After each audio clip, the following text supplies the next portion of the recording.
Thank you. Good afternoon, everyone. Welcome to the seminar on the Korean Peninsula security situation.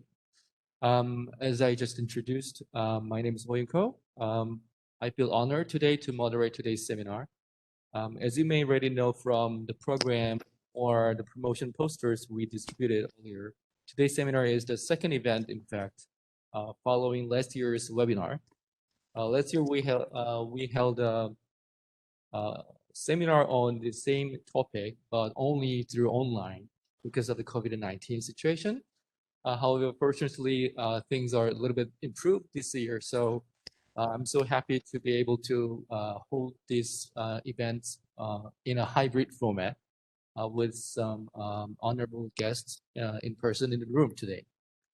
So let me quickly explain how we proceed today's seminar first, and then I will move on to this, our special speakers. So today we have three speakers from South Korea. All of them are very well-known, renowned scholars on the topic. And they are going to make a presentations on this Korean Peninsula for about 20 minutes each. And then followed by, I have two discussants. I will introduce them accordingly later. And then after that, I will open the floor to receive questions from today's offline attendees. Okay. So I'd like to also ask you to turn your cell phones to mute for smooth proceedings of today's seminar.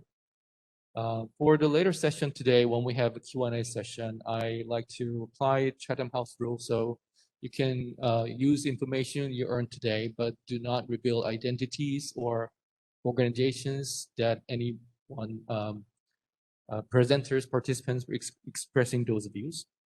So feel freely to speak of your own opinions. Thank you. So let me first introduce His Excellency Mr. Koo Hong-seok, Ambassador of Republic of Korea to Republic of Kazakhstan for opening remarks. Mr. Ambassador. Excellencies, distinguished guests, ladies and gentlemen, good afternoon. First of all, let me express my sincere gratitude to Mrs. Koserubayeva, Vice Rector for Strategic Development Research and International Partnership in the Academy of Public Administration, for being here today with us. I also deeply thank Mr. Yerman Kushtar, Chairman of the Kazakhstan-Korea Interparliamentary Friendship Group, for his kind message for this seminar. My warmest welcome also goes to the students, professors, and colleagues from the diplomatic corps who are participating online and offline today. As I remember well how this seminar was last year, when we all had to meet online in the midst of a pandemic, I am delighted to see at least some of you in person today. I hope, if the sanitary conditions allow, we will be able to hold this seminar fully in person next year with the presence of these distinguished experts here in Newstown. We are hosting today's seminar with a view to continuing and further developing our discussions from last year on the topic of the security situation on the Korean Peninsula. I have the pleasure of presenting to you the three renowned security experts from Korea, with whom some of you should already be familiar with. Dr. Kim Jina, Professor in Division of Language and Diplomacy of Hankuk University of Foreign Studies. Dr. Bong Youngshik, Research Fellow at the Institute for North Korean Studies at Yonsei University. And Dr. Cheon Myeong Guk, former Army officer at the Korea Institute for Defense Analysis. They will share their views and analysis on the security situation on the Korean Peninsula with a focus on the recent developments. Also, I believe today's discussion will even more enriched with participation of the local discussants. Mr. Arnov Jaminek from the Nazarbayev University, and Mr. Aben Dauran from Eurasian Research Institute, as well as Dr. Ko Ho-yoon from Nazarbayev University as our moderator. Distinguished guests, in last year's seminar, I briefly explained to you how the government of the Republic of Korea steadily carried forward the Korean Peninsula peace process and achieved historic milestones, including the Panmunjom Declaration, Pyongyang Joint Declaration in September 2018, and military agreement resulting from the Inter-Korean Summit, as well as the Singapore Declaration from the US-North Korea Summit. It was very unfortunate that after all these developments, the inter-Korean reconciliation has encountered an impasse for some time. In fact, the attempts for such a reconciliation have always been somewhat fragile and uncertain, despite our tireless efforts to engage North Korea into dialogue. This is the reason why my government proposed, as was pronounced by President Moon Jae-in in the United Nations General Assembly for 2 consecutive years, so-called End of War Declaration, proclaimed by the parties involved in the Korean War. We believe that such a declaration would make irreversible progress in denuclearization as a pivotal point of departure in creating a new order of reconciliation and cooperation.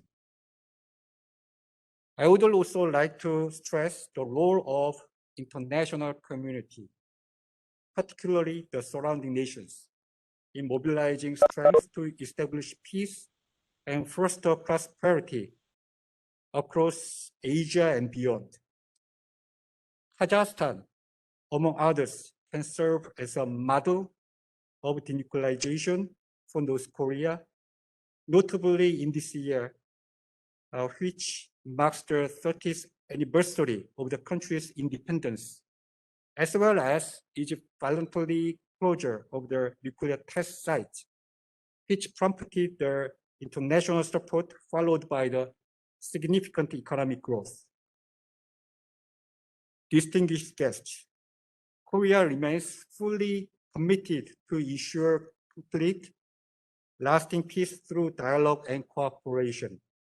And we are pleased to have Kazakhstan as a crucial partner in this path towards peace, whose support for our peace process was clearly expressed by President Tokayev during his state visit to Korea last August, as well as by the first President Nazarbayev previously in several occasions.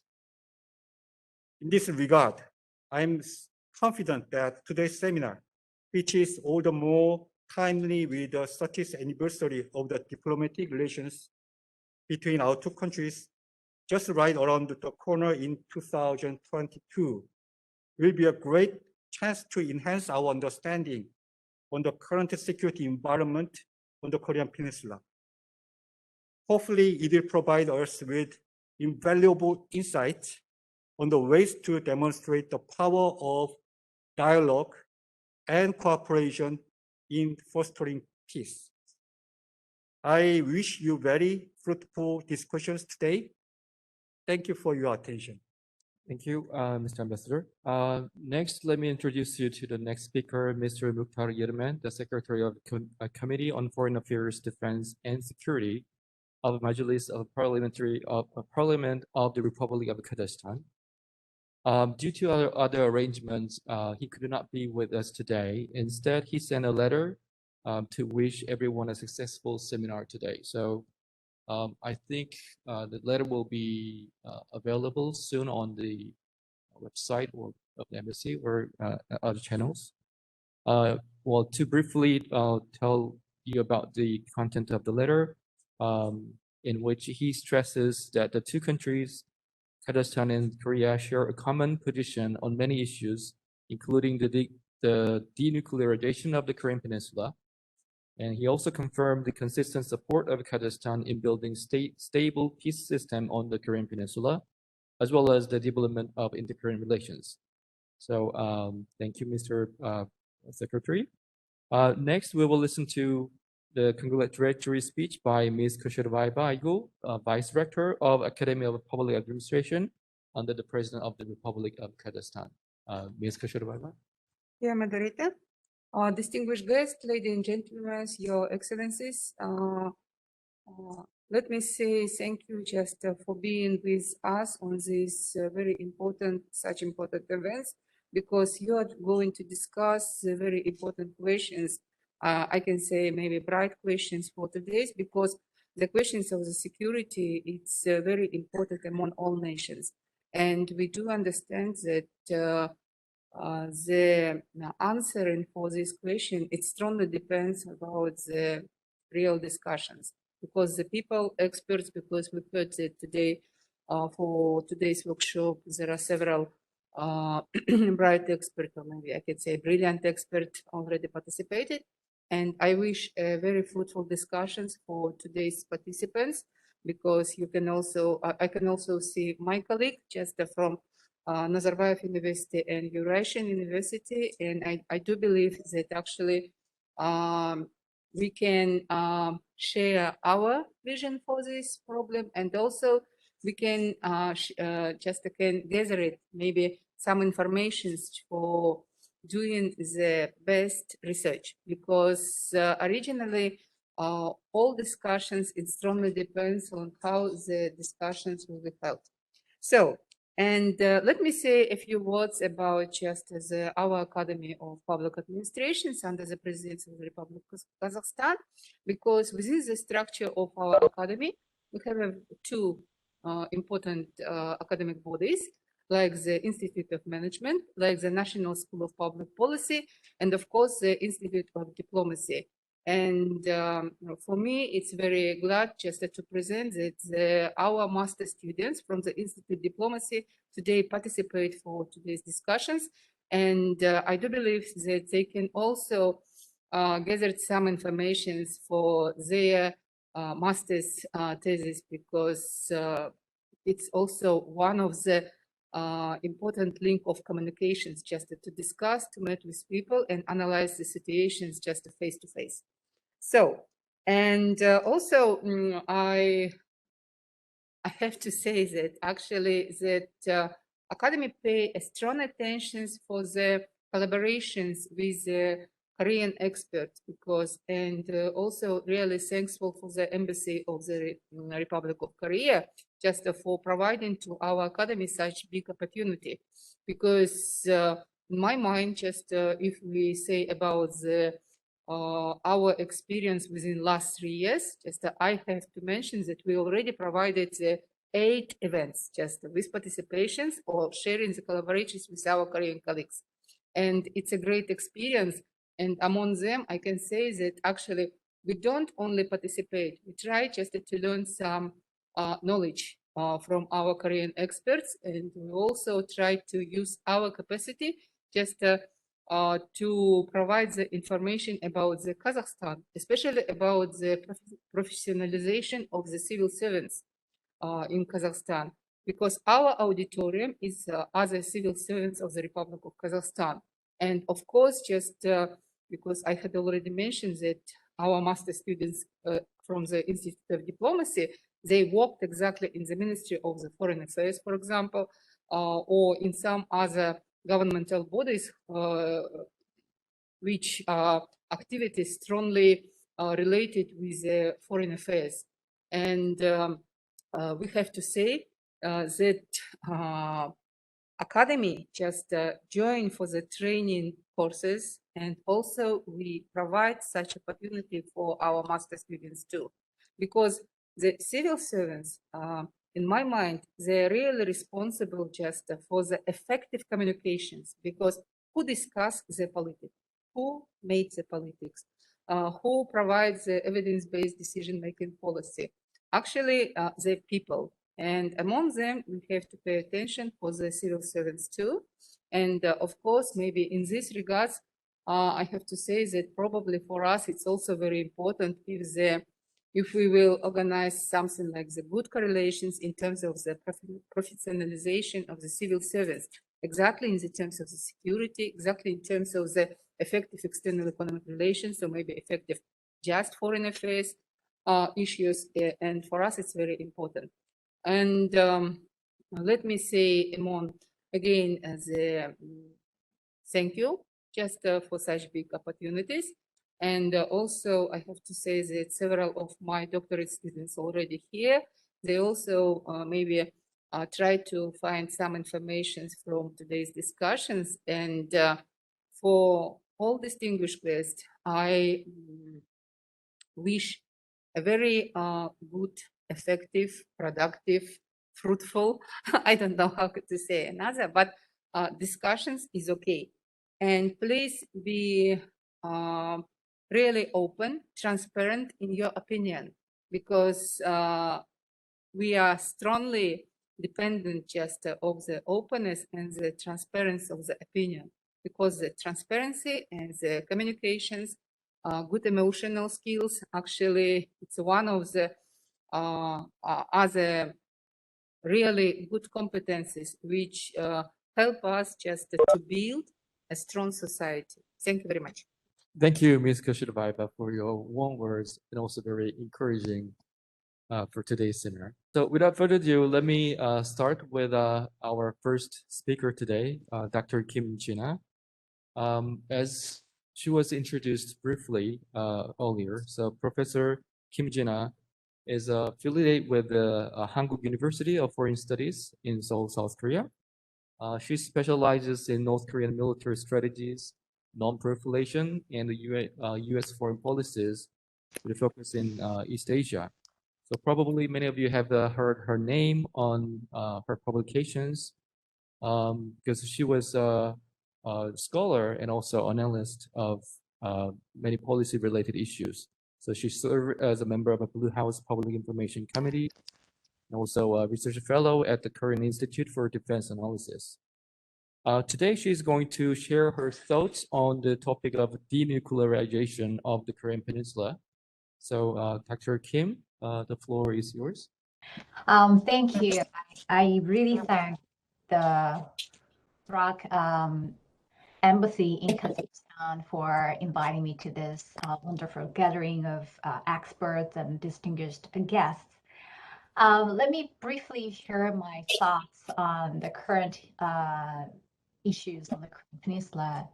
South Korea's basic position is to manage any situation on the Korean Peninsula peacefully and make progress in inter-Korean relations through dialogue and cooperation.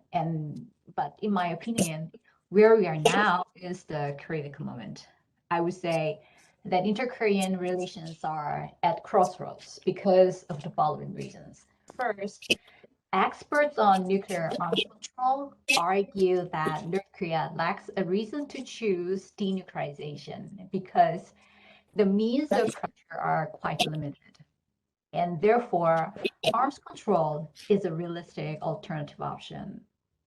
While people like me are very much concerned about the implication of acknowledging North Korea as a de facto nuclear weapon state and potential blow to all the inter-Korean agreements so far. Second, the perceived status quo does not necessarily mean stability, in my opinion. Currently, North Korea limits its missile test to short-range ballistic missiles and intermediate-range cruise missiles. But Pyongyang is clear about its intention to modernize its military capabilities, especially when it announced at the 8th Workers' Party Congress in January this year. Then, arms control, arms race, not arms control, can be a natural course of action between the two Koreas. Third, the DPRK issue is obviously not a priority for Washington at this moment. So as the midterm election and South Korea's presidential election are coming, there will be a huge uncertainty about the future dialogue. It may take a while for a new government to review and reshape the DPRK policy. then the DPRK may want to test the water and refrain from making any suggestions for further dialogue. I would like to raise two questions regarding the past and future of denuclearization talks, because I reviewed legislative materials on the subject of the DPRK, memos, autographies of the previous talks on denuclearization, and I could arrive at a conclusion that there is much consistency in the U.S. policy toward the DPRK. The goals and scope of negotiation with the DPRK, congruent with the U.S. Congress, did not change significantly. However, the negotiations of the U.S. government with the DPRK differed in priorities and approaches. In terms of policy, due to changes in the security environment and changes in the nuclear and missile capabilities of the DPRK. And through the Geneva Agreement, six-party talks, and strategic patience policy, and unprecedented summit meeting, the manner of negotiation of the U.S. with the DPRK indicated some differences in their approaches. The DPRK policy of the Trump administration, but only attempted to change how to negotiate, but not what to negotiate with the DPRK. And currently, the Biden administration is left with how to break the deadlock on the Korean Peninsula issues. Clearly, the DPRK is seemingly refraining from taking steps that could lead to escalation.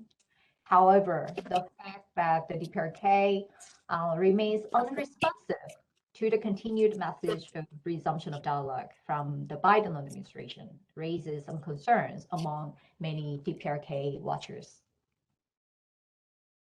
There are two major observations. One is that negotiations with the DPRK have pursued CVID, but this goal has never been achieved. And the conclusion of the Geneva negotiations was a freeze of the program until key light water reactor components were provided by the KIDA. The nuclear material remained in the DPRK and the facility was preserved intact. The six-party talks introduced the concept of disablement, which is quite similar to a tentative freeze, which is a term that was skillfully avoided because of the compromise between the DPRK's refusal to dismantle its nuclear program entirely and the U.S. refusal to simply freeze it. So the nuclear program includes lots of things. However, only facilities which could be dismantled was tentatively closed before verification. And especially the HEU program, which was unidentified at the time during the six-party talk, was excluded from the final agreement. Although the past agreements seem to achieve the status quo on the surface, the moratorium agreement provided the DPRK with an agreed grace period to secure the time required to advance its research and development and enhance its nuclear capabilities. So I would like to argue first, what should be pursued in a comprehensive threat reduction, which should be confirmed in the first place, is the key issue that we have to think about. And second, those should be put into the linkage between the inter-Korean confidence building measures and denuclearization talks between the US and the DPRK. Second observation is that inter-Korean reconciliation and denuclearization are not separate issues. It becomes increasingly intertwined with the denuclearization process. Some may say that the denuclearization talks are just issues between the U.S. and the DPRK. However, indeed, in the case of inter-Korean joint declaration, that provides the basis for denuclearization negotiations so far. The 1994 Geneva Agreement and the outcome of the six-party talks in 2005 and 2007 are mostly based on the Inter-Korean Declaration in 1991, which confirms that the two Koreas will not test, manufacture, produce, receive, store, or use nuclear weapons, etc. It also confirms the use of nuclear energy only for peaceful purposes. So in the process of drawing up the past agreement on denuclearization, the U.S. certainly consulted with South Korea, and South Korea's position was reflected in the official document, especially through the six-party talks. Again, Inter-Korean Summit worked as a bridge this time between the U.S. and the DPRK before and after Singapore Summit between former President Trump and Chairman Kim in 2018. And there were Inter-Korean Summit in April and September. At the Inter-Korean Summit held in Pyongyang in September 2018, both two Koreas agreed to completely suspend all hostile military activities. Therefore, the Singapore statement stressed that both sides commit to establish new relations for peace and prosperity. So for future dialogues, common understanding of what the goal of complete denuclearization means is quite needed. Above all else, it is necessary to negotiate to control past, present, and future nuclear weapons. The Geneva Agreement did not deal with past nuclear weapons because it failed to verify North Korea's past nuclear activities through special inspections, nor did it deal with future nuclear weapons because it failed to deter nuclear research and development. Also, measures to eliminate not only nuclear, but also WMD and missile threats should be put on the agenda. If our ultimate goal is bringing the DPRK to the international community as a responsible member, I think this is an issue that we have to address. The DPRK will continue to demand security guarantees, obviously. The termination of hostile policy that the DPRK demands from the US is a decades-old issue, where providing the DPRK with security guarantees is quite integral to this issue. And the DPRK demanded a non-aggression pact with the US in the trilateral talk held in April 2003, and argue that its nuclear development originated from the US hostile policy toward the DPRK. And this rhetoric seemingly remains the same even after the Biden administration took office, because the antagonistic structure on the Korean Peninsula remains to this day. And history shows that the US has repeatedly stated that it is willing to provide security guarantee to the DPRK on the premise of denuclearization. The question is, so, how to provide the guarantee, on what condition? And the DPRK comprehensively interprets relationship improvement in the first paragraph of the Singapore statement. And since it was mentioned in the first paragraph, there is a possibility that it should be viewed as having higher priority than denuclearization in the eyes of the North Koreans. While the DPRK is legally binding measure, and the US seems to prefer providing multilateral security mechanism to ease DPRK's concern. So there comes the conflict of interest.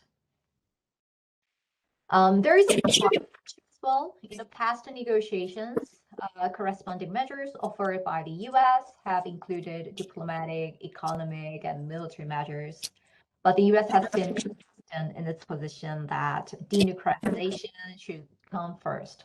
And there has been bipartisan support to this priority in the US Congress.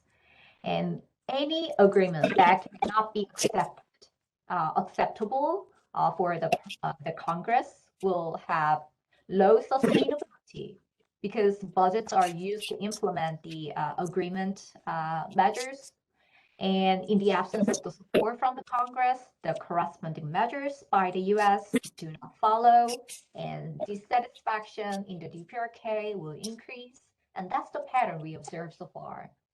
And the DPRK's demands were multiple, such as sanctions lift, suspension of joint military exercises, improvement of relations, supply of energy, etc.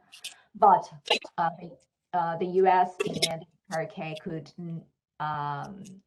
could not agree on specific order of all these actions to be exchanged between the two sides.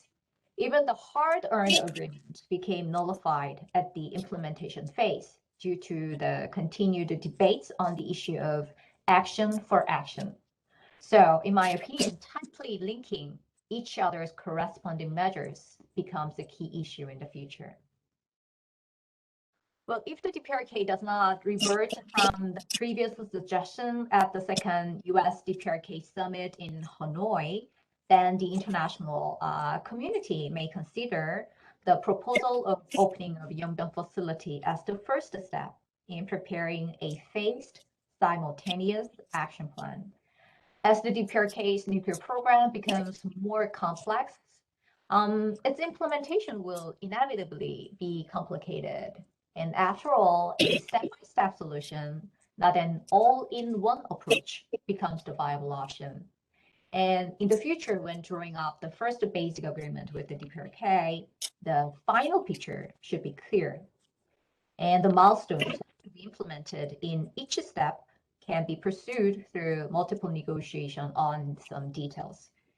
And due to lack of trust, which is always the problem, we cannot have a comprehensive agreement all at once. We can gradually agree on the scope of actions. Therefore, procedural matters or related matters for confidence building are necessary in each stage to keep momentum of confidence building. Well, on the premise of resuming sanctions, in case of non-compliance with the agreement by the DPRK, if a series of denuclearization measures and corresponding measures are pursued in stages, then I think concerns about DPRK's non-compliance can be reduced somehow. Well, dialogue and pressure always been applied simultaneously, and this is not just a principle advocated by the Biden administration. Even when the State Department keeps the door open for dialogue, other departments in charge of cyber, rights, socialism, and illegal activities do not stop their work on the issue of North Korea.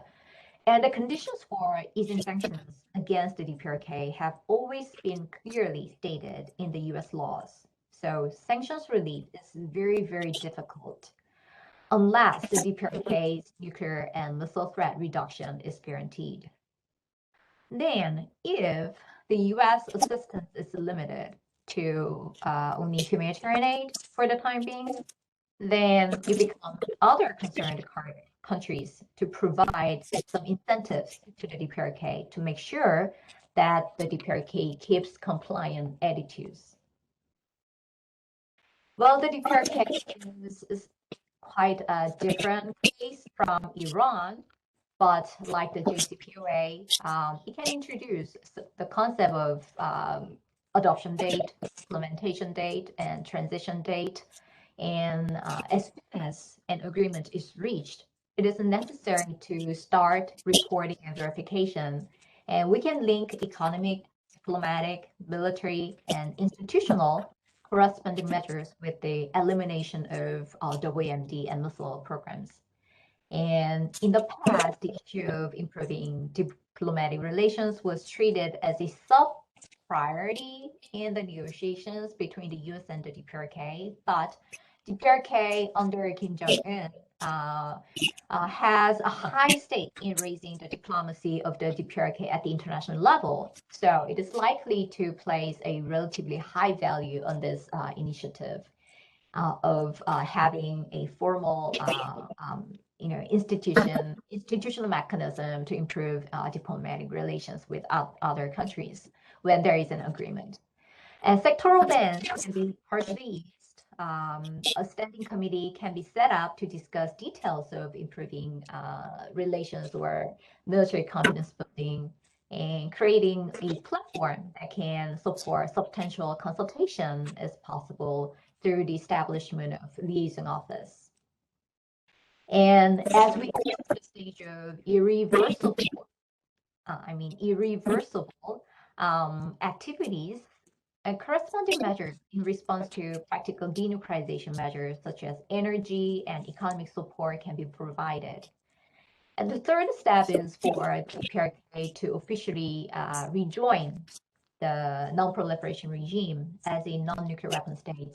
And from the military point of view, a gradual expansion of the existing trust building measures between the two Koreas should follow in connection with denuclearization measures.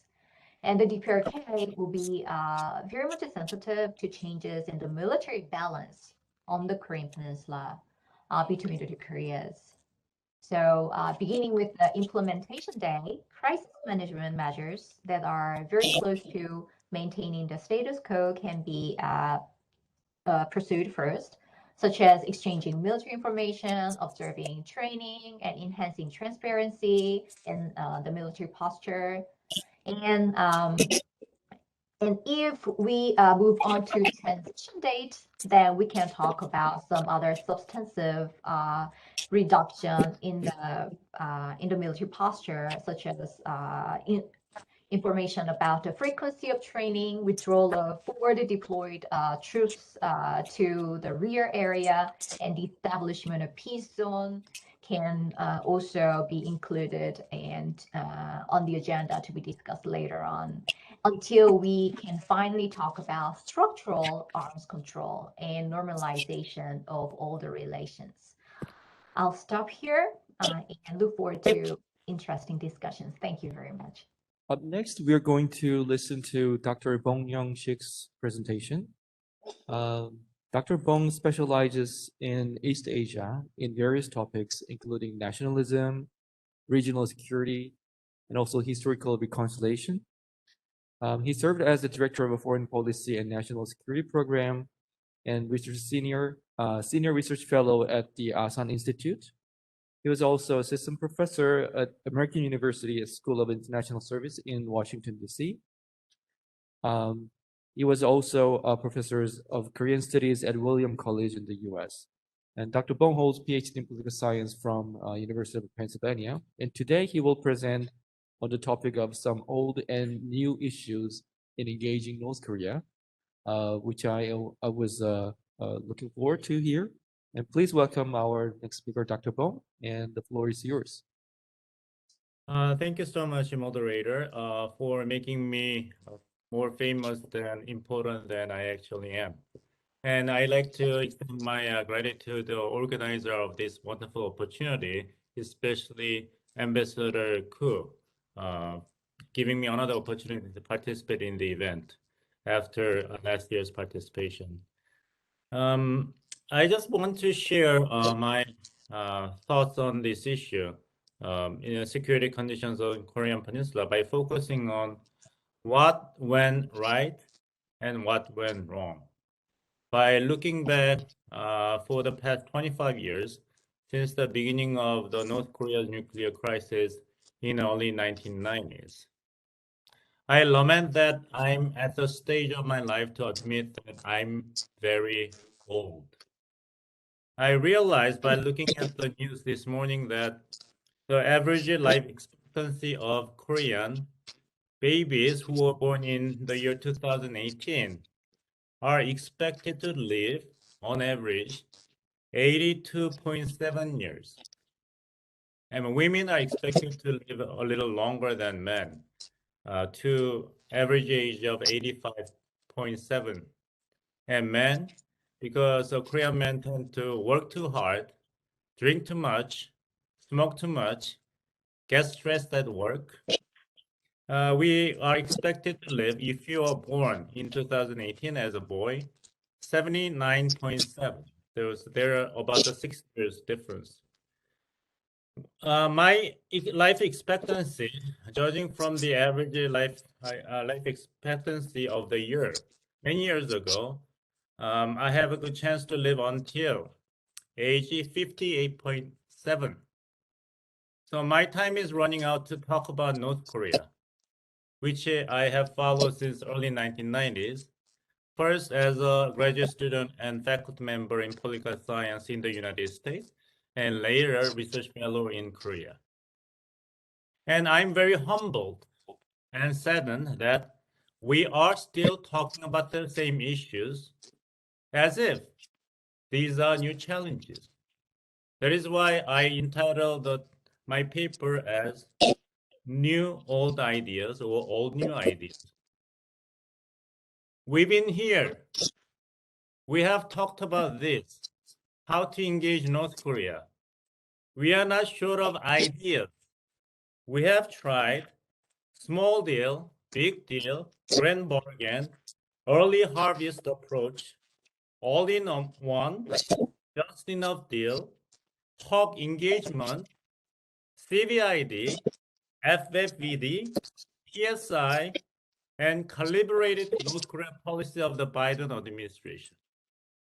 But the record is not satisfying to any related parties, including North Korea, because as Dr. Kim said that North Korea is still in the state of war with the United States. Korean War is not over. North Korea has not gotten diplomatic normalization and security assurance by the United States. Has been very problematic for United States as well. North Korea has been churning out more nuclear warheads and has developed intercontinental ballistic missiles of many different kinds. Bad for South Korea too. Not so much bright prospect for peaceful unification. And the Korean War is still undergoing since its suspension by the Armistice Agreement 1953. Since 1953, we are living in the state of war from the legal perspective. I like to recall optimistic outlooks and proposed ideas in favor of engagement with North Korea that were really popular in early 2000s. For instance, David Kang, author of the 2000 book Nuclear North Korea with Victor Cha, said that at the time, in 2004, the key question that differentiates our two approaches is the issue of whether North Korea has any desire or capability to change. And he believed that North Korea had it, the desire and the capability for change. I think Dr. Bong's connection is a bit unstable at the moment. So let us move on to Dr. Cheon Myeong's presentation first, and then we will come back to Dr. Bong's presentation. Okay. Sorry for sudden changes of the program, and I'll appreciate your understanding. So our next speaker, Dr. Cheon Myeong Guk, will make a presentation titled Deterring North Korean Nuclear Threat on the Korean Peninsula, Challenges and Tests. As some of you already know, Dr. Cheon is a retired colonel of the Republic of Korean Army. He's also affiliated with the Korean Institute for Defense Analysis. He's a senior researcher. And his military career covers many issues, especially on weapons of mass destruction. He also provides critical assistance to Ministry of National Defense and also Ministry of Foreign Affairs of South Korea regarding the nuclear issues. So without further ado, please, Dr. Cheon, I'm glad to see you today. So can you proceed? Hello, my name is Myeong-guk Cheon. First of all, I'd like to express my deep appreciation to Korean Embassy in Kazakhstan, Nur-Sultan, for the invitation and giving me a chance to share my thought on DPRK nuclear issue. My presentation topic to share with all participants today is deterrence issues that we are facing now due to DPRK's nuclear threat on the Korean Peninsula. Next slide. Here, I will cover 4 key issues. One is DPRK's nuclear capability. Second one is DPRK's will for nuclear use. Third one is deterring DPRK's nuclear threat. Final one is what kind of challenges and tests are currently. Next slide. Now, I'd like to begin with DPRK's nuclear capability in terms of nuclear material production and warhead fabrication capability. For plutonium production, DPRK had one 5 megawatt reactor. It had capability of production of 6 kilograms of plutonium per year. Therefore, so far, DPRK could have roughly more than 6 kilograms of plutonium since 1968. For highly enriched uranium production, DPRK is suspected to have several uranium enrichment facilities. Each facility is believed to produce 40 kilograms of HEU per year. But we have limited information on startup year, scale, location, and efficiency, and so on. So if we try to make some scenario-based estimation on DPRK's HEU stockpile, it could have roughly 1,000 to 2,000 kilograms so far. DPRK is also believed to have facilities for deuterium and lithium production also. In terms of, next slide, please.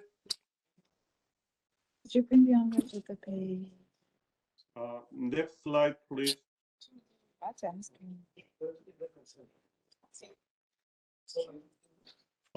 In terms of nuclear warhead fabrication capability, DPRK has successfully demonstrated implosion device with plutonium and HEU, and also boosted fission bomb by using mixed gas of deuterium and tritium.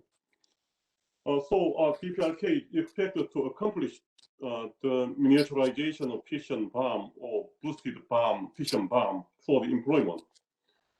For fusion bomb, DPRK has successfully demonstrated fusion device in 2017, and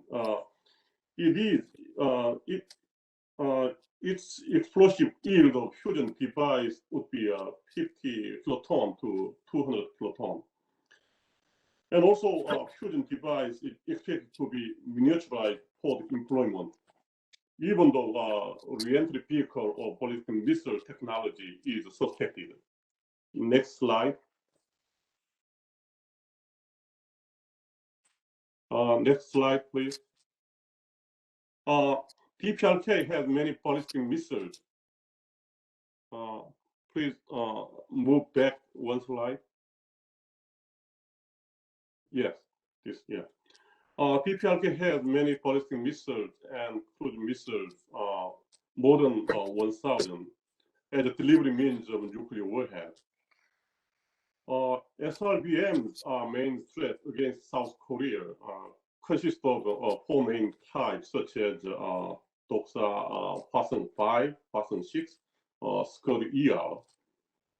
MRBM and IRBM are main threats for U.S. forward bases in East Asia, and it consists of 4 types, such as Hwasong 7, 10, Bukgukseong second type, Hwasong 12 type, and so on. ICBMs are targeting U.S. mainland, but still unclear the development, under the development. Submarine launched ballistic missiles are also under development, and in the future, ICBM and SLBM are also main threats against U.S. mainland. Next slide. Some people are asking and doubting about DPRK's will for nuclear use. So this slide shows how DPRK thinks about their nuclear weapon. In several declarations, DPRK had announced great nuclear power in East Asia as a vision in 2016. And also, it announced completion of state nuclear policy in 2018. In their institution, such as Communist Constitution in 2012, Nuclear Armed State Law in 2013, and Labour Party's Constitution in 2016, DPRK also expressed their will for nuclear weapons possession. In terms of nuclear policy and doctrine, DPRK's law and military doctrine allow nuclear force use in a crisis, and also it declared condition-based negative security assurance. Next slide.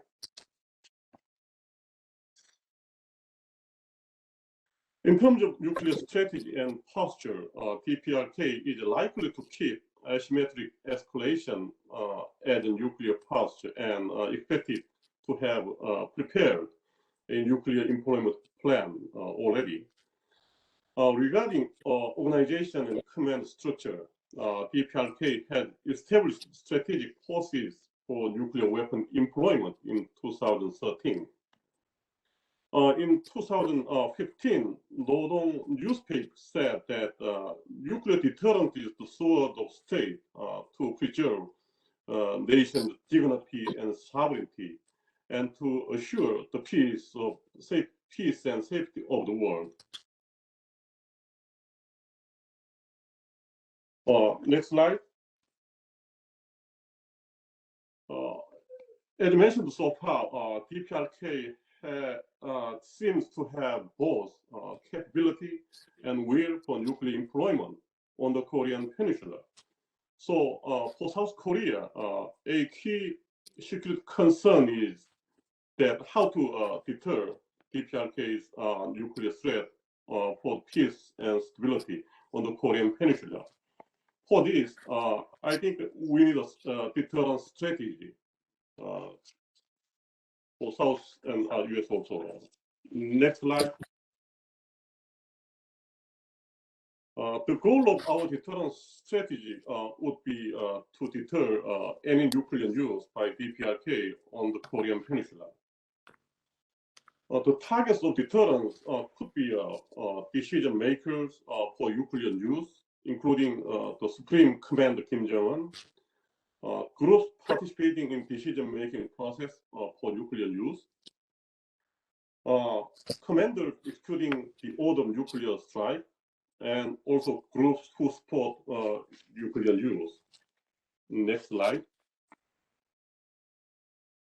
We have three ways to accomplish our deterrence goal, such as imposing cost, denying benefits, inducing self-restraint. We have several means for supporting each way. For example, for imposing cost against DPRK or its leadership, we can use US nuclear forces, especially low-yield nuclear weapon. Also, conventional forces, strike forces also available.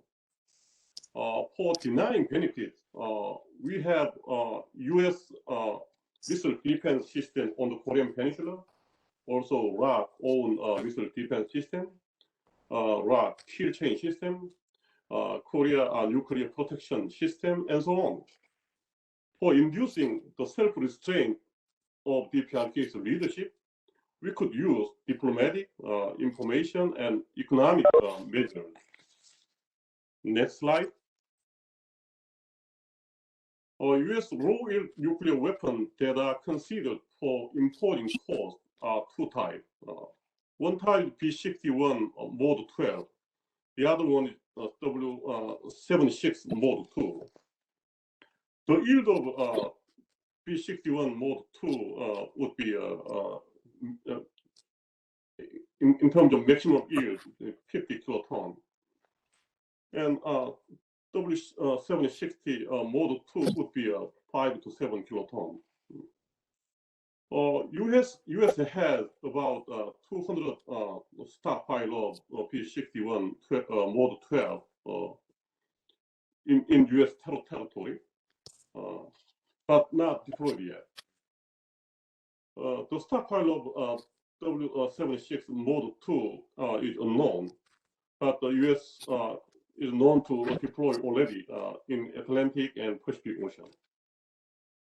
US also had a plan to develop nuclear-tipped SLCM, sea-launched cruise missile in the future. Next slide. ROC conventional strike capability for imposing force would be composed of ballistic missiles. We have been developing several ballistic missiles with a heavy warhead, but details are unknown yet. Next slide. 49 benefit. U.S. missile defense system has been deployed on the Korean Peninsula.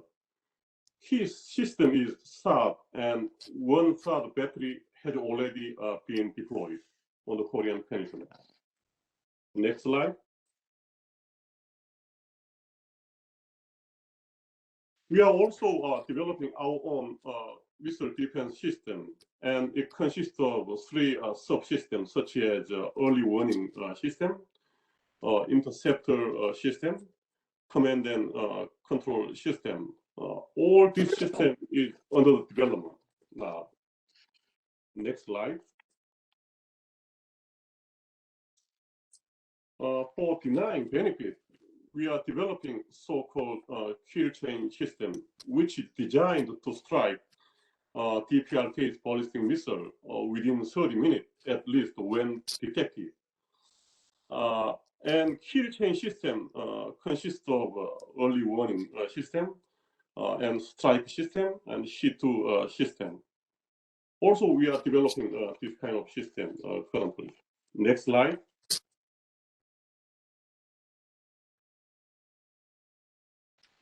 Even though we are developing and establishing our own deterrence system against the DPRK's nuclear threat, but there are several challenges. Next slide. Next slide. One of the key challenges is the deterrence effectiveness of U.S. nuclear forces because only U.S. president has the authorization for the use of nuclear weapons. And U.S. citizens' opinion on nuclear use are hard to predict. And DPRK's ICBM threat on U.S. mainland and DPRK's threat on U.S. allied territory in Northeast Asia cannot be ignored. Next slide.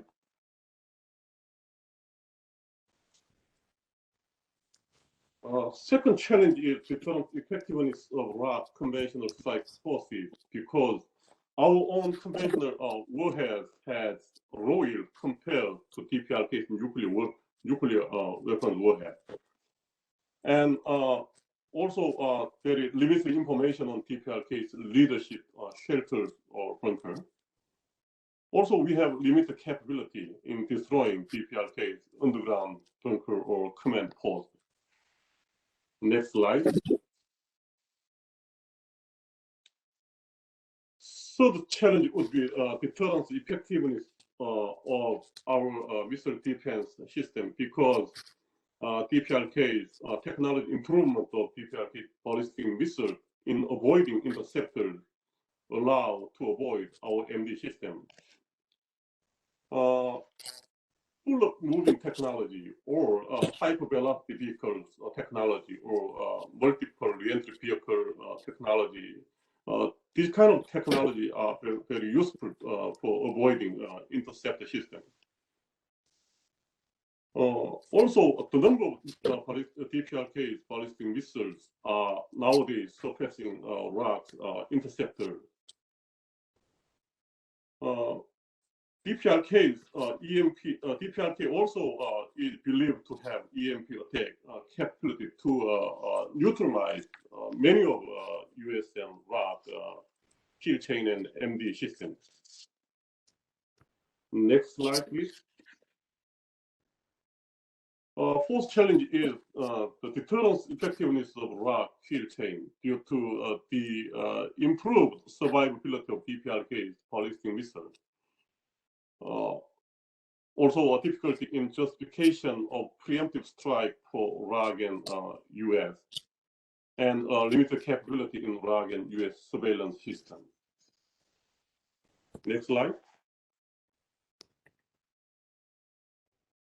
So far, I've mentioned several deterrence challenges in the Korean Peninsula. In order to address these kind of challenges, I think we need to re-estimate the effectiveness of RAG-US joint deterrence strategy developed based on the premise of DPRK denuclearization. Also, we have to explore options for strengthening US extended deterrence on the Korean Peninsula. The rules of RAG conventional forces also are needed to review, and optimum portfolio for effective deterrence should be explored. Finally, the most important thing is to develop a diplomatic solution to resume denuclearization talks with DPRK. Thanks for your attention.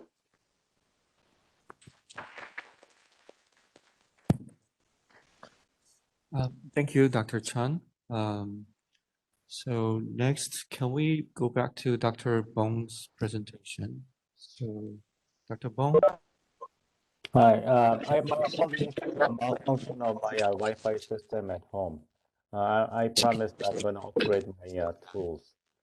I was talking about the past engagement policy ideas and practice for North Korea in the early stage of the North Korean nuclear crisis, mainly in the 1990s and 2000s, and why they led to rather very disappointing reality as of today.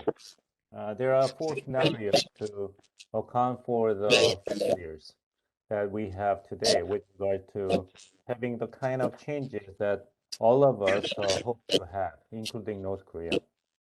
One scenario is to blame the United States for not having genuine, trust in denuclearization of North Korea through engagement, insisting upon its own demands, especially during the Bush administration. Second scenario is to blame North Korea.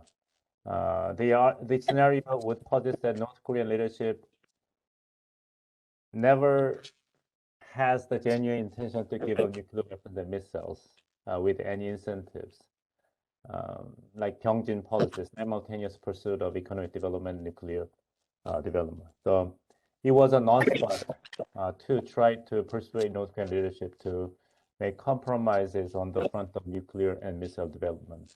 The second scenario argue. The third one is that United States and North Korea and South Korea had a genuine intention and interest of the denuclearization on the Korean Peninsula, but the intentions and trust were too fragile, too weak to survive the externalities of the Korean Peninsula security conditions, like the United States turning so hard toward North Korea for denuclearization after it was hit by the 9/11 terrorist attack. That changed the whole thing.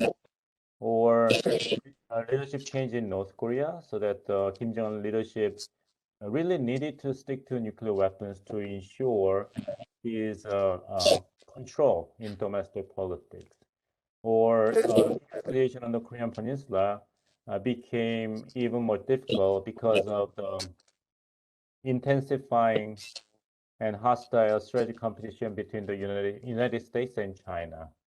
So the intentions and trust were there, but they were too weak to survive all these extra security challenges. The fourth scenario would blame the quality of ideas and the strategies of engagement tested in the early years. They were too abstract, too unfeasible for North Korea to actually practice, failed to understand the limits of North Korea. And whatever nice ideas we used to have for engagement for North Korea in the early years, North Korea has changed greatly, and the current situation are so different for the past engagement strategies and proposals to as effective as they used to be in the past. So as two presenters already said that it is time for us to come up with new ideas, starting from clean slate, if we want to engage North Korea. At the end of the day, this will be my final one of my two final points. We need to see verifiable and strong desire and capacity of North Korean leadership. I'm talking about Kim Jong-un leadership to make any changes on the front of North Korea's nuclear and missile programs and capacity. I don't think he has it. I do not believe that North Korean leadership has any genuine commitment to denuclearization on the Korean Peninsula. The Kim Jong-un leadership, like its predecessors, continue to tie denuclearization of North Korea to denuclearization of the entire Korean Peninsula, including the termination of any hostile policy of United States and South Korea. So making a bargain is a non-starter as long as Kim Jong-un leadership view of the values of the nuclear weapons and missiles is not going to change. Think about the case of your own country with regard to your decision with the nuclear weapons. North Korean constitution defines North Korea as a nuclear power state. So nuclear weapons are integral part of the country's existence and national identity. So for any country like North Korea, South Africa, Kazakhstan, Ukraine, South Korea, to make a fundamental departure from their obsessions with nuclear weapons, the national character and the political system must change as well. You have to be born again, so to speak. And the fact that Kim Jong-un was not able to respond to President Trump in the Hanoi Summit meeting when President Trump asked him to think bigger. What would be the end state of the negotiation? And Kim Jong-un was apparently unprepared to name the price for North Korea giving out nuclear weapons. That shows that Kim Jong-un had no desire to make any significant compromise on nuclear weapons and missiles at any price. He was only thinking of giving Yongbyon in exchange for economic sanction relief. And another point for us to be really cautious about thinking of North Korea becoming next Vietnam and China by taking path toward economic liberalization.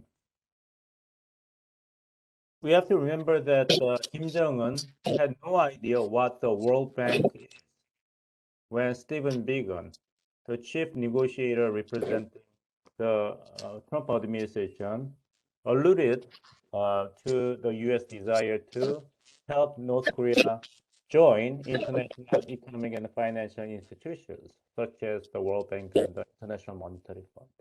So we have North Korean leadership, which is not committed to becoming next China. So whatever economic benefits it will try to accrue from making any promises with nuclear weapons and missile programs, the economic incentives will not be decided for the sake of engaging North Korea's long-term economic development as a whole country, like Taiwan, South Korea, Singapore did in the past, but only for immediate benefits of political elites and the system. That's not a good news for transformation of North Korea. Two changes in the South Korean society needs our attention. One is the early stage of competition or the long-term military weapon development between North Korea and South Korea. And the North Korea seems to be in a trap that it cannot win because of the great economic power discrepancy between the two Koreas. North Korea is only 1/48 of South Korea's economy in terms of GDP per capita. And these modern weapons are extremely expensive to develop and maintain. North Korea is like the former Soviet Union, engaging in a very steep, long-term, fierce arms race with the United States during the Reagan administration. And you know what happened to the Soviet Union later. The second point is the rise of the young generations in South Korean politics. Young South Koreans in their 20s and 30s, which constitute combined about 30% of the entire voters in politics. They are very critical of North Korea. They do not give any premium to North Korea. They are very big on justice and fairness. So any open engagement policy toward North Korea will be criticized and rejected by young South Koreans. They prefer peaceful coexistence and just letting each Korea go its own way, as opposed to emphasizing reunification of the two Koreas based upon common history and ethnicity.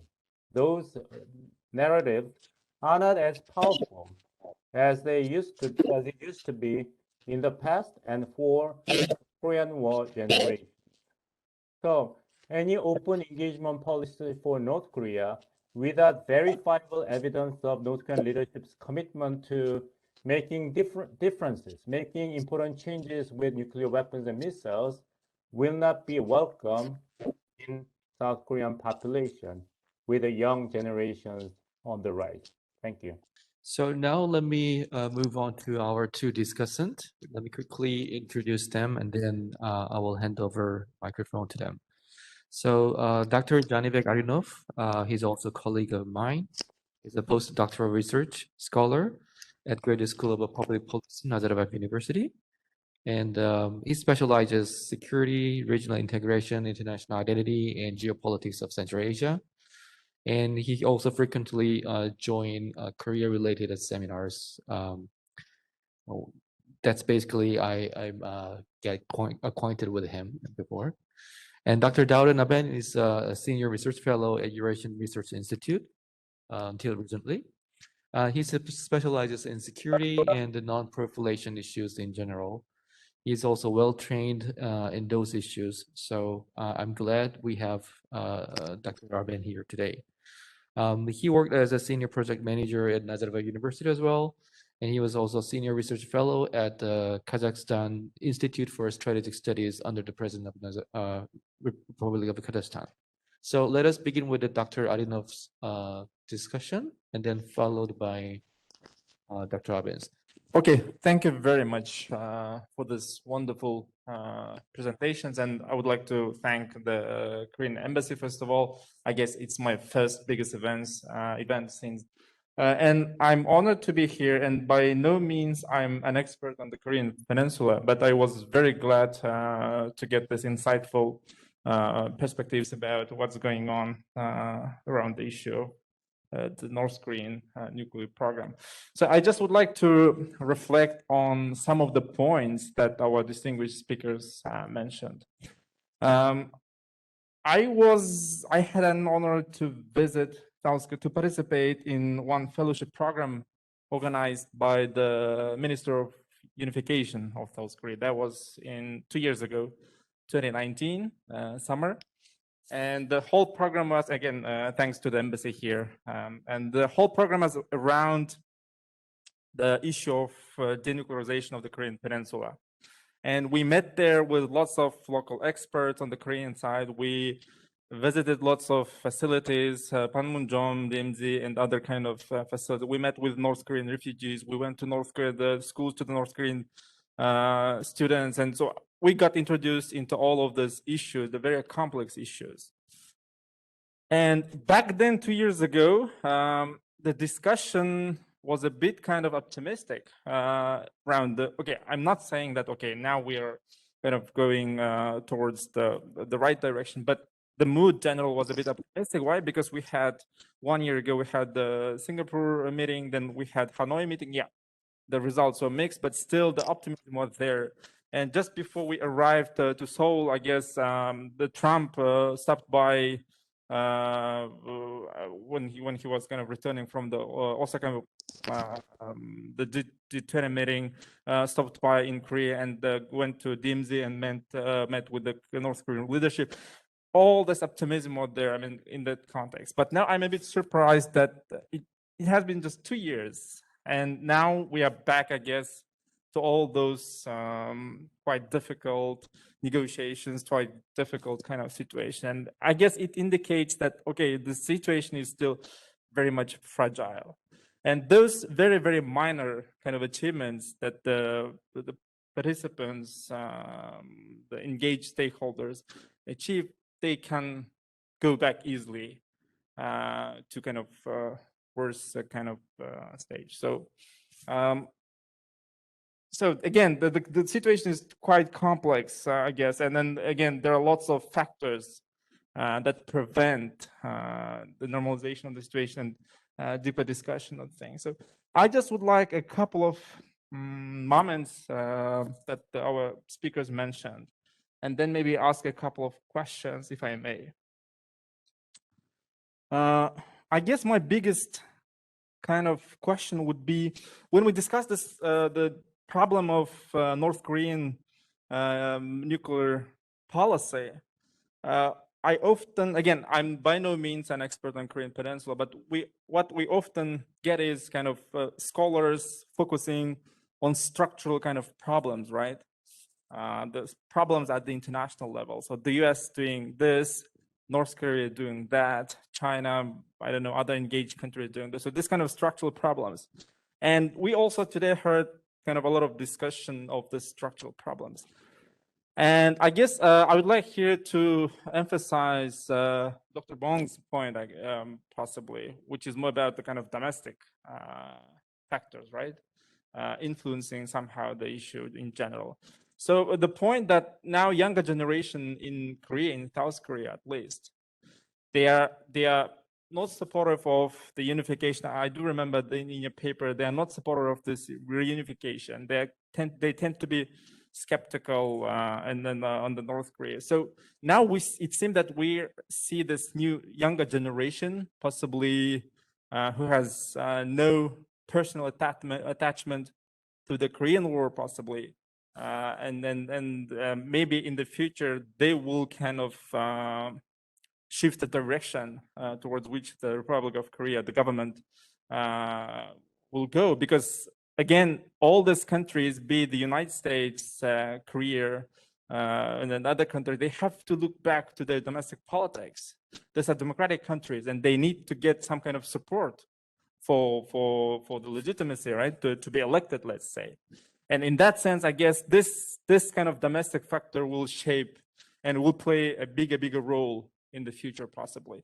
And we see the same kind of situation here in Kazakhstan. We have this new generation now who doesn't have any personal memory of the Second World War, possibly. Now we are, and my generation is a bit different from my parents' generation. And that generation is different from my grandparents' generation, who have this personal memory of war, right? And the further we go, this memory becomes a bit kind of vague for the generation. And I'm just wondering, what can we expect from this change of generations and their impact on the course that the government of Republic of Korea will take towards the North Korea in general? I guess it's very important. And then the same goes to the American politics, I guess. The Trump administration, I mean, it was an exception, I guess, from this general US policy towards the Korean Peninsula for decades, right? Then the Trump came, and then this factor changed. And then we had 3 kind of meetings, 2 summits, 1 small meeting. And then the US policy is back to the normal, let's say. So this kind of internal domestics, how this can change, may change, let's say, the future of the general issue around the North Korean the nuclear program. Another point that I wanted to mention, again, we heard a lot about the US policy towards the North Korea. So I was just wondering, what is the role of other actors? Of course, the US is the clear, the biggest possible, the most influential, and the key player in solving this issue, right? But what role for others? First of all, the Republic of Korea. To what extent the Republic of Korea can kind of start this negotiation and then maybe this spill over to other kind of thing? And what about the role of other actors? First of all, China, I would say. So is there any kind of opportunity to again, it's complex issue. There are lots of kind of interests there. But still, is there any kind of opportunity that all these countries, involved countries, come together and try to find a solution for this? The third point that I would like to mention is about the deterrence, I guess, the mentioned by Dr. Chang, I guess, right? The deterrence to what extent? But to what extent we can deter the North Korean regime? That's my question. Because for the leadership in North Korea DPRK, the key issue is, I mean, again, as I assume, is the regime survival, right? And when this regime survival becomes the top priority for the regime, any kind of sanctions, economic sanctions, political sanctions, deterrence, or military kind of sanctions, to what extent they're effective to make the government to reject this regime survival concerns and then go to negotiations. And in that, if that's to be happen, the consequences of the sanctions must be higher than I don't know, the consequences of I mean, must be higher than for their regime, for their survival, right? So this, again, this also maybe I put one point here to the, again, going to the generation. Dr. Bong mentioned North Korea is changing. Of course, it's not static. I mean, again, the internal processes and then your comparison to the Soviet Union, can we expect that the North Korea, again, new generation coming, or new generation of leaders coming in North Korea, the circle, to what extent this internal change in North Korea is likely to happen, if not today, but in 10 years, 15 years, maybe in 20 years? Is that possible at all? And maybe last point on Kazakhstan, and we've heard that, okay, Kazakhstan to a certain extent can be a kind of, if not a role model, but some experience from Kazakhstan can be also applicable. But I'm generally a bit kind of not pessimistic, but critical when, I mean, at least here in Kazakhstan, we hear a lot that, okay, Kazakhstan can be a role model for the Iranian program and then now for the North Korean. But I'm a bit skeptical of this because the situation in Kazakhstan in the early 19s was kind of quite different. And possibly there are some technical issues applicable to other kind of cases, but in general, again, I'm a bit skeptical. So there's a new book coming soon by Kazakhstani expert. She's based in Washington, yeah. Togjan Kasyanova, the book entitled "The Atomic Step: How Kazakhstan Gave Up Its Nuclear Weapons," to be published in February 2022. So I guess that would be another good occasion maybe to discuss these issues and maybe to kind of do some comparisons and maybe to learn some experience and in general have this kind of discussion. Thank you very much again for your very rich presentations. And if you have time, I would like. First of all, I would like to thank our distinguished speakers for their excellent presentations. My colleague here, Jani Bek, he has already covered some of the issues that I wanted to touch upon. So in the interest of time, let me just briefly point to some of the aspects of your presentations.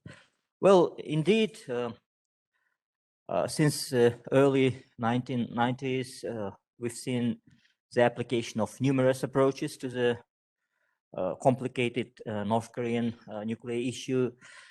We went from the too optimistic mood to the too pessimistic, as we witnessed today. The parties tried all sorts of approaches, as already indicated by Dr. Bong, from I don't know, from the agreed framework, from the sunshine policy, KIDA, and so on. But still, we have limited success, if any. North Korea continues to modernize its nuclear arsenal, its delivery vehicles. It continues to present a clear and present danger, not only for its neighbors, but for the whole world. So why, despite all the efforts, despite all the sanctions, despite all those multilateral export control regimes, North Korea continues to modernize its arsenal? So I think we can regard this as a major failure because since after Iraq, after Libya, we saw the international community investing billions of dollars to build this multilateral export control regimes, but they failed to prevent North Korea from modernizing its arsenal. So I don't think we can say for sure that it was only self-reliance that helped North Korea to make its nuclear arsenal more sophisticated. So probably there were some major failures in the export control regimes as well. So this is one of the issues probably that we may look at. Of course, when we say about how to deal with North Korea in the future, our ultimate goal should remain denuclearization, complete denuclearization should remain our ultimate goal. We cannot replace it with arms control, as indicated by Dr. Kim. It's just that one of the steps in our step-by-step approach. Of course, we need a long-term comprehensive strategy that combines all these issues, arms control, deterrence, but our ultimate goal should remain denuclearization. And of course, when we say about experiences that we can use,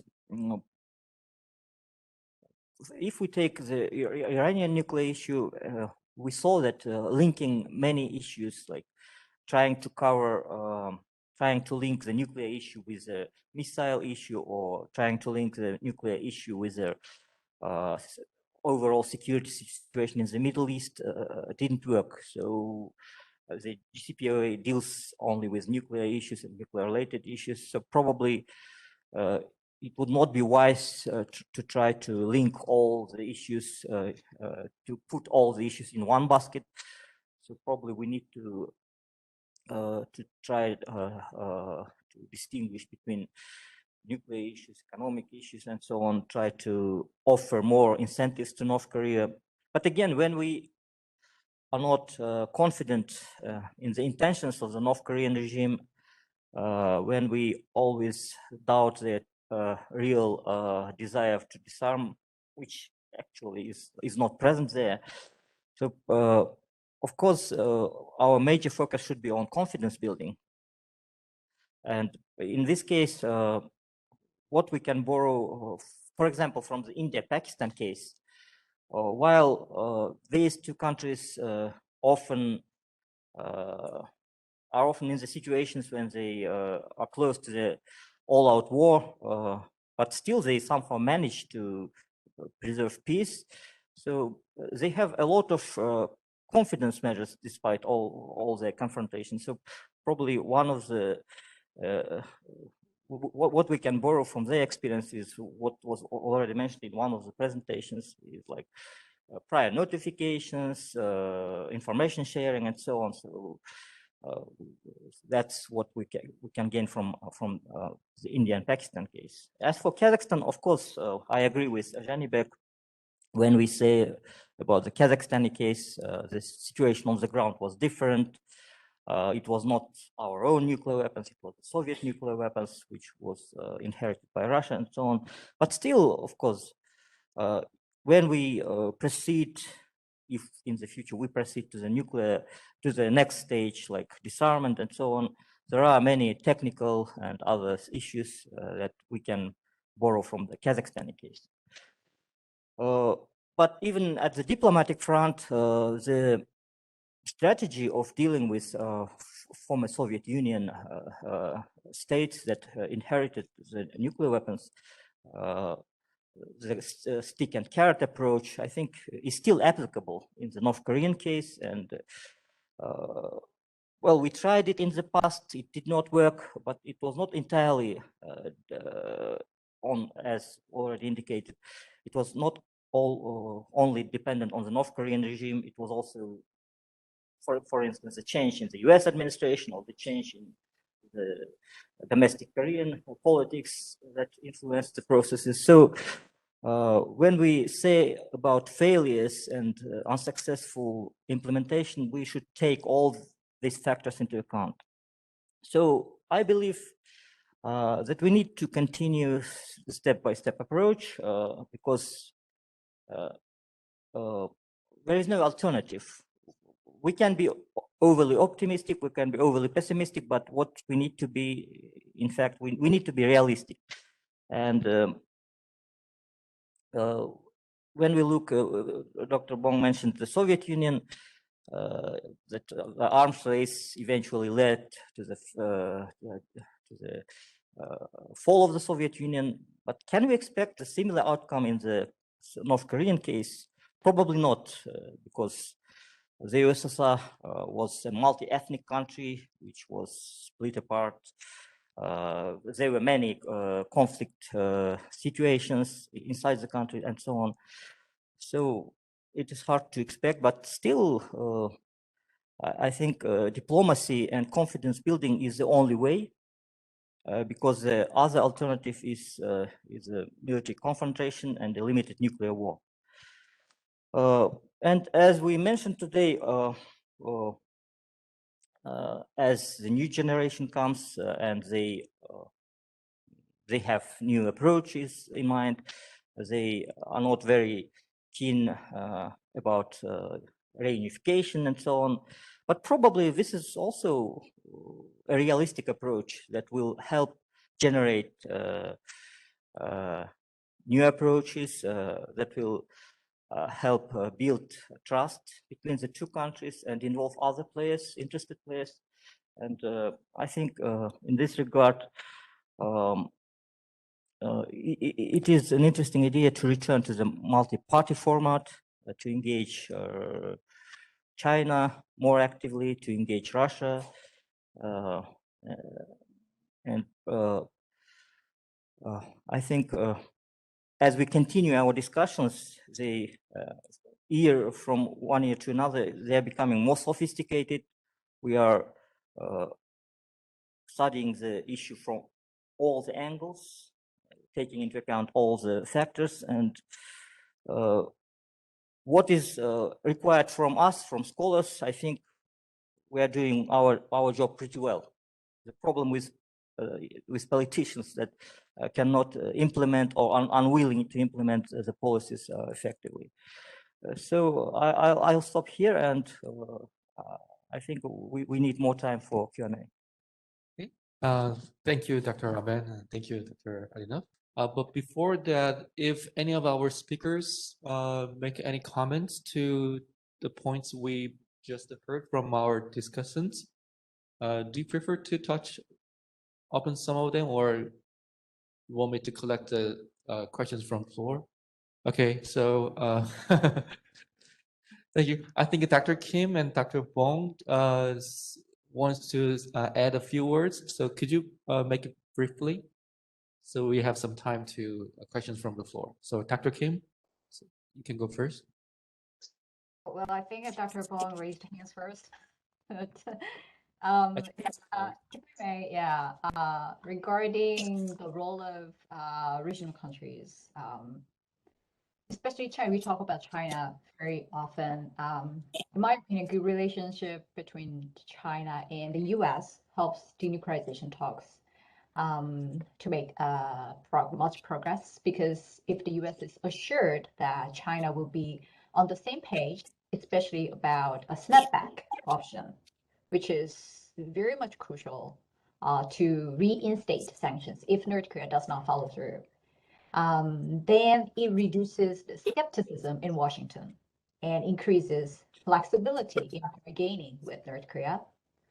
And China's leverage on North Korea is significant, but we should not overestimate it. For the time being, North Korea may seek strategic alliance with China in terms of intensifying competition between the US and China. However, heavy reliance on China is not at all beneficial for North Korea because North Korea's political philosophy is juche, right? Self-reliance. And the role of other countries is also very, very significant. Countries in other regions, like European countries and ASEAN countries, are in a better position to invite North Koreans to have a dialogue. And there may be much interest in inviting them to have a serious dialogue on denuclearization. And in other regional countries and partners of South Korea can be invited to denuclearization process, especially cooperative threat reduction program in the form of global partnership. Because CTR program, as you certainly know, covers a lot of activities, not only destruction or removal of warheads, but also infrastructure rebuilding and providing transportation and transforming the military facility into a civilian ones.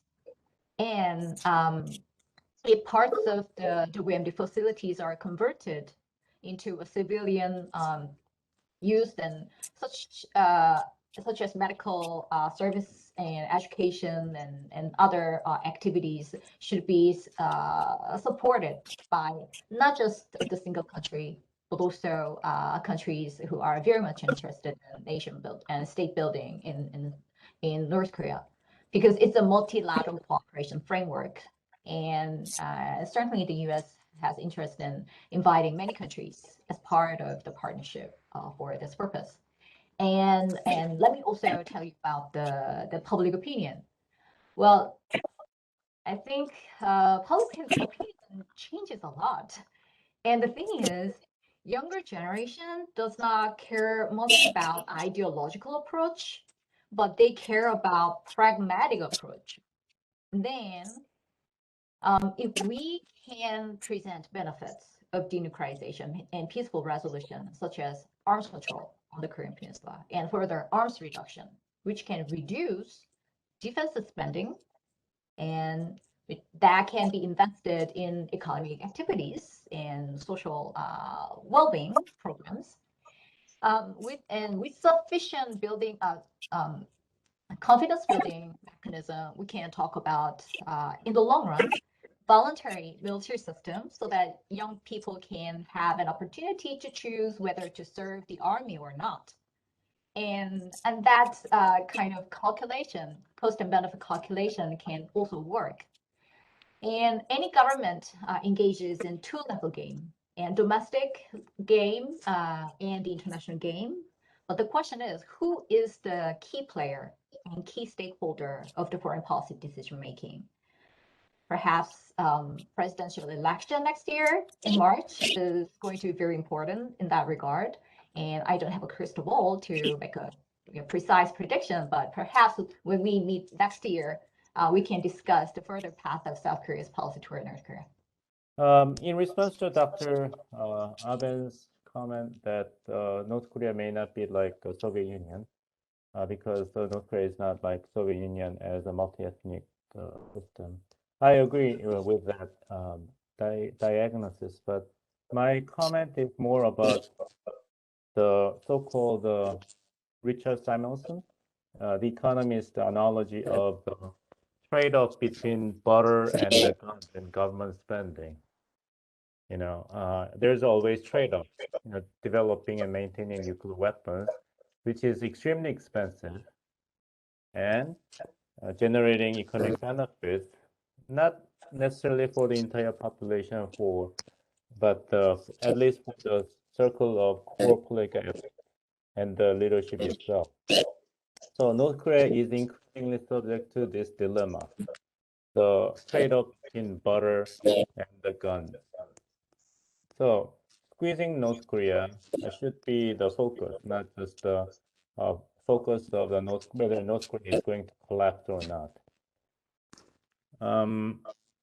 Regarding the young generation's orientation, I agree with Dr. Kim that they are very pragmatic, but accepting the argument that denuclearization will lead to substantial and pragmatic benefits to the generations will be extremely difficult for any political leadership, either conservative or liberal, because it cannot be shown, it cannot be verified in the eyes of the potential recipients of the benefit. So, I would say that there will be a great deal of apathy, indifference among young generations in South Korea about North Korea, about inter-Korean economic cooperation and dialogue. They will not be so impressed like the older generations, or even denuclearization negotiation. They will be just watching cautiously. Basic position of the South Korean youth is that, okay, North Korea, if you want it to just leave me alone. We are self-reliant 주체 system. Just leave me alone. We will be self-reliant. Then go ahead. Live yourself by your way. Then we, South Korea, will be alone as well as a success. Right? Problem is that the simple existence of South Korea will put pressure on North Korean regime because they are subject to comparison. So whatever South Korean government is going to do in order to appease North Korea, try to give incentives to North Korean leadership back to the negotiation table, then the simple existence of South Korea with the Samsung, the Hyundai Motors, BTS, and Netflix product, too much for North Korean leadership. Yeah, many people think that doubt that really the deterrence could work or not on Korean Peninsula. I heard most of my presentation in military aspect how to prepare deterrence system in aspect of military, but I didn't mention about much diplomatic solution to how to deal with this North Korean nuclear threat. Apparently, obviously, I think diplomatic solution is very important to avoid nuclear confrontation or nuclear war on the Korean Peninsula. But many of you already knows that the Shik Party talks are not no longer, and also the Hanoi since Hanoi summit, the denuclearization talk is stopped. So many, I think, Korean people thinks in this situation how to respond to North Korea's nuclear threat. We still try to resume denuclearization talk with DPRK, but as you know, DPRK do not respond to our efforts, U.S. efforts. They are asking some preconditional measures from U.S. side, especially in the sanctioned area. Anyway, in military aspect, we are thinking in military side how to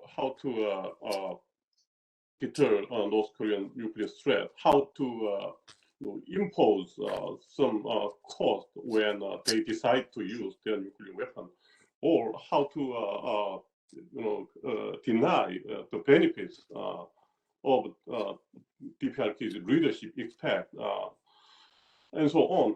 So RAG and U.S. Military side are developing current deterrence system on the Korean Peninsula as I mentioned in my presentation. But I mentioned there are many challenges. First of all, the U.S. nuclear nuclear forces are really effective to deter North Korea's nuclear threat on the Korean Peninsula. We doubt, we concerned that North Korean leadership really worrying about U.S. U.S. nuclear strike back or not.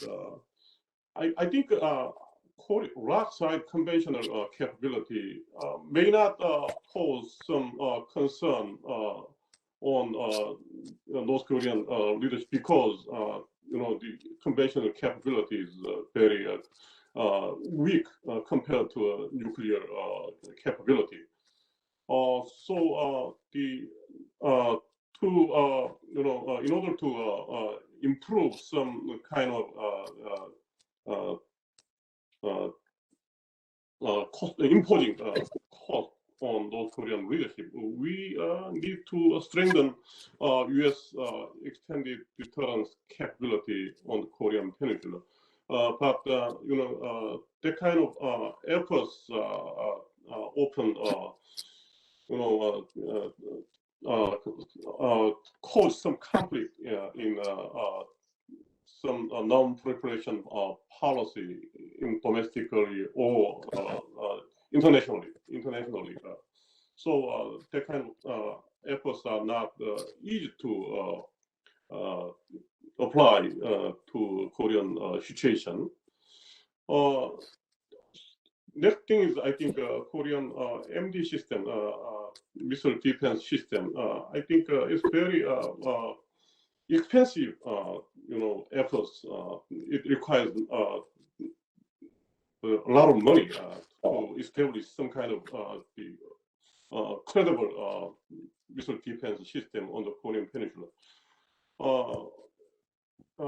Again, also in addition to that, the North Korea also currently developing rapidly their capability, their technology to avoid interceptor system. For example, multiple re-entry vehicle warhead or hypervelocity vehicle system and so on. So I think even though we invest lots of money on Korean ROC own missile defense system, maybe we could hardly expect the effectiveness of missile defense system. So we have lots of dilemma in deterring North Korean nuclear threat. I think still diplomatic solution is the best solution, but in military side, we need to prepare some kind of some very unexpected and some kind of some crisis case. So we are, I think we need to keep our military efforts also. It's very important for us, I think. Thank you. Okay, thank you, Dr. Cheon. Since we are running out of time, let me just collect one or two questions from the floor, since we have about 30 people in the room already. Thank you for organization this interesting conference. Thank you for our online and offline speakers, but I would like to address my question for our offline speakers and Mr. Apianakis. You said about generation of Korean people. What we can expect from generation of Korean if they were bring up for different political systems? What they can offer us? Okay, yeah, I got your question. I don't have any clues about. That's why my question was to our speakers. I don't have any clue about this new generation Korea. But my point is, I can just generally comment this: when generation change, their viewpoints, their values, their experiences, their kind of visions to the past, everything changed, and that's why we have in Russia kind of athlete data, right? This is the fathers and sons general. So this has been issue in all societies, and it's still gonna be an issue. So the change of generation brings some changes to society, changes to political system, the changes to political direction, especially when it comes to democratic countries, as the case with the Republic of Korea. So let me have one last question from the floor. Okay.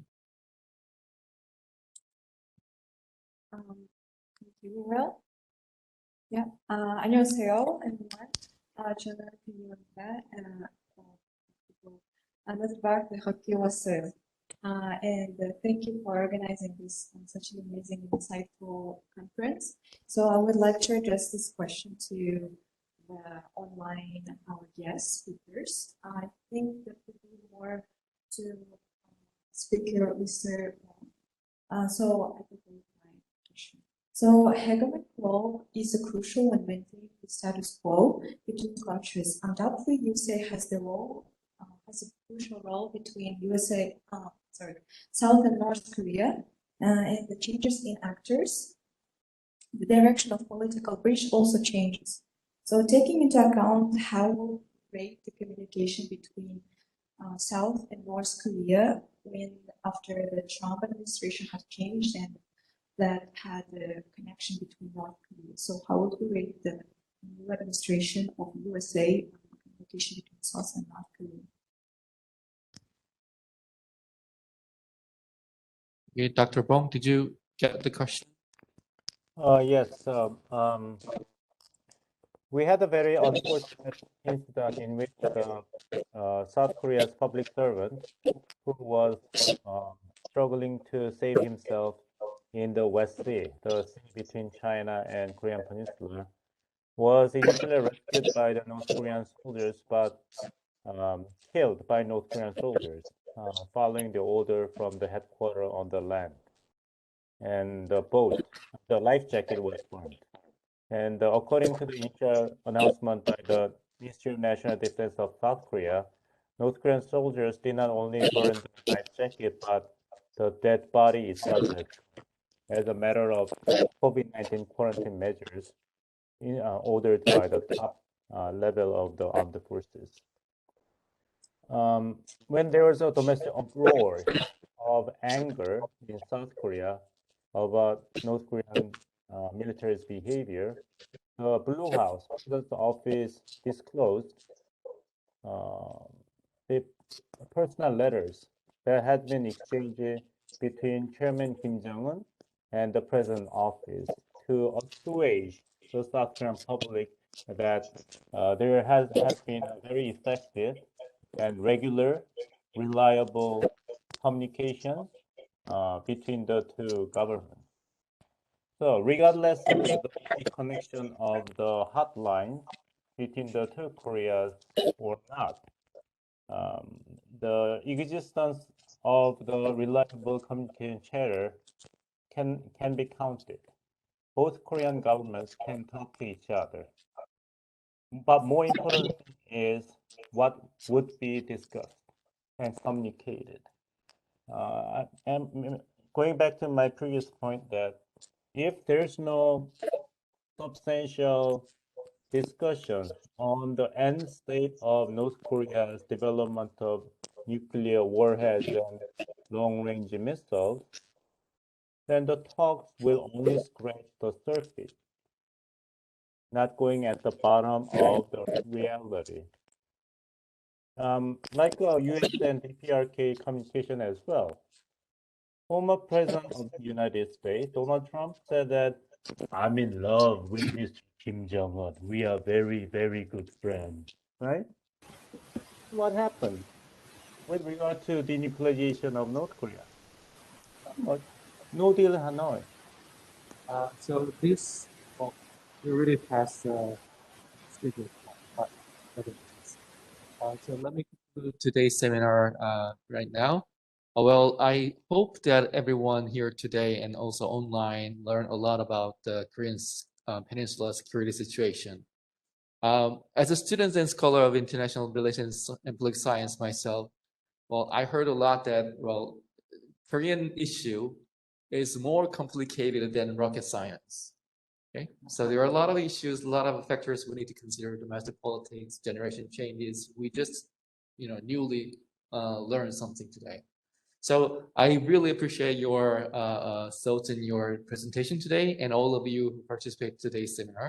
And then thank you very much, and then have a nice rest of the day, everyone. Thank you.